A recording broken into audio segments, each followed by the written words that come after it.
Welcome back, guys. I trust you've been staying safe. Marriage is supposed to be a beautiful thing, love is supposed to be a beautiful thing. It's a concept about one watching one's back whilst one's back is watched by the one that one says he loves or she loves just as much as one loves. I hope I'm not confusing you, but if that is true, then today's true crime story is a bit weird because it is a true crime story about a wife who, as it stands now, has been arrested and is being charged for allegedly poisoning her husband, leading to his death. And she went on to write a children's book on how to deal with grief for children because she has three sons with this same husband. And she published the book exactly 1 year after her husband had died. This is an ongoing true crime case, and the twists and turns and the plots gets thicker and grayer by the day. I'm going to share what I think after I give out the facts, but since this is an ongoing case, I leave it per what the facts are and wait for what the verdict would be after the court hearing. If you are ready for this true crime story, just buckle up and let's go. Before we get into today's story, kindly support our campaign against femicide by going to the comment section and type in "Say No to Femicide" or hashtag "Please Stop the Femicide." Additionally, our analytics tell us that most of you who watch our videos are yet to subscribe, and this is adversely affecting our growth. Kindly hit the subscribe button if you are yet to subscribe, and if you are a returning subscriber, thank you so much. We appreciate your support. Now, to get into the story at hand today, this is about a woman called Kouri Richins. She's an author, she was a wife, and she is a mom of 3 kids, and she has been accused of taking the life of her husband and also of being in possession of a controlled substance with the intention to distribute. This is a currently ongoing case in Utah in the United States of America. And as such, I'm just going to dwell on what has been put out there by virtue of credible sources and also give off my 2 cents without attempting to pass any verdict on the ongoing case. Now, this woman, Kouri Richins, has been accused of taking the life of her husband by serving him a fentanyl-laced Moscow Mule. And in case you don't know what a Moscow Mule is, it's a drink, an alcoholic beverage. And she has been accused that she served this to her husband after she had laced it with fentanyl. And she did this with the intent of taking his life. Again, Kouri is also accused of having attempted to change the beneficiary of her husband's life insurance policy and make herself that sole beneficiary. And she did this, or she attempted to do this, some few days prior to his passing on March 2022. As it stood at the time, the beneficiary of Kouri's husband's life insurance was his sister, but then it is being reported that Kouri started taking steps and making moves with the intent of trying to modify this without her husband's consent. But then the insurance firm allegedly alerted Eric, her husband, to the change in time for him to reverse it.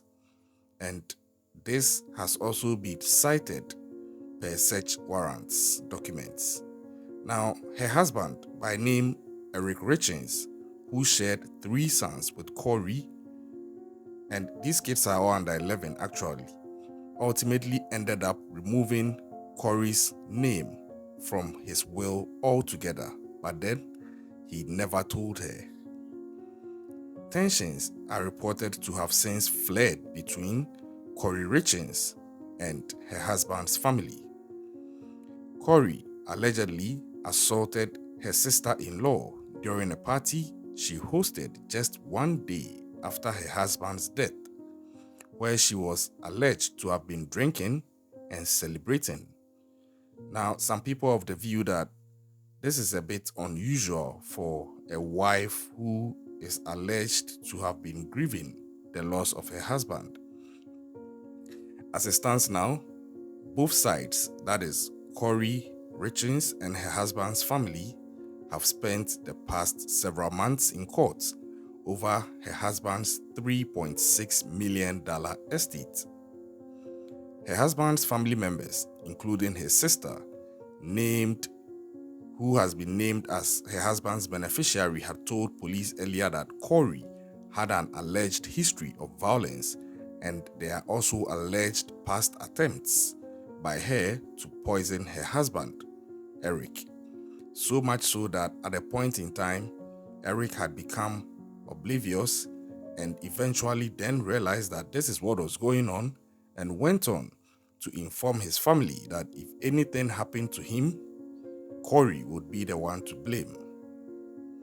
Kouri is also accused that she had tried to poison her husband on a number of times, allegedly, but was not successful.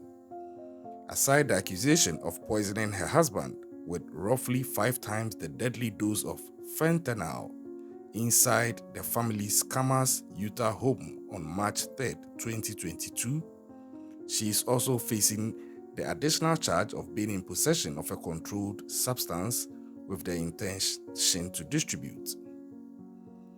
Now, police were called to this home just after about 3:20 a.m. on the 4th of March, which is the fateful day on which Kouri's husband lost his life. And when they arrived, they found his body on the floor at the foot of his bed. He was dead on sight. Investigations obviously commenced, and the first person they had to talk to was Kouri. But upon engaging Kouri, she indicated that, well, it's alleged that she told police that she and her husband were celebrating that night because she had sold the house and that she therefore made him a Moscow Mule vodka drink and brought it to him in their bedroom. According to what she allegedly said, she went on to indicate that after that, she went to bed and shortly after went to sleep with one of the children in the child's bedroom because that child was having a night's terror. Kouri told police that she woke up around 3 a.m. and returned to her and her husband's bedroom, but then when she tried touching her husband, she noticed that he was extremely cold. After her husband's passing, Kouri went on to write a children's book about grief, and this book was titled Are You With Me? And she released it a year after her husband's passing. This book was actually a success as people bought into it, and I'm sure that it was also maybe because of the loss that she had suffered in the form of losing her husband, and some people just empathized and sympathized with what she was trying to achieve, especially since it was also uniquely aimed at helping children deal with grief. But all these things were shattered when police later unearthed Kouri Richins' alleged connection to an accused drug dealer who admitted to selling her fentanyl pills, which she allegedly said she was buying for an investor who had a back injury. 2 weeks afterwards, she allegedly asked this same dealer for a stronger fentanyl pills, and she allegedly referenced them as some of the Michael Jackson stuff. I quote. Now, police said she placed 2 $900 orders for these fentanyl pills. Additionally, investigators also discovered Richins lied about her cell phone use in the hours before she discovered the death of her husband. Kouri had allegedly tried poisoning her husband in the past, and her husband, Eric Richins, had told a friend that he thought his wife, Kouri, was trying to poison him after he got sick following a February 14, 2022 Valentine's Day dinner at their home. He had a similar incident during an international trip years earlier, and per the warrant, according to a sister, Eric and his wife went to Greece a few years ago, and after his wife gave him a drink, he became violently ill and called his sister, saying he believed his wife had tried to kill him. Richins has since been charged with first-degree aggravated murder and multiple counts of second-degree possession of a controlled substance with the intent to distribute. She has been denied bail and the case is still building. Now, these are the details out there, and I now add my 2 cents. I'm not going to go into whether she's guilty or not because obviously, per the law, she's innocent until proven guilty. So as it stands now, I'll leave it at that. But on the concept of the fact that they were married, it means that she had access to do the things that she's been accused to have done.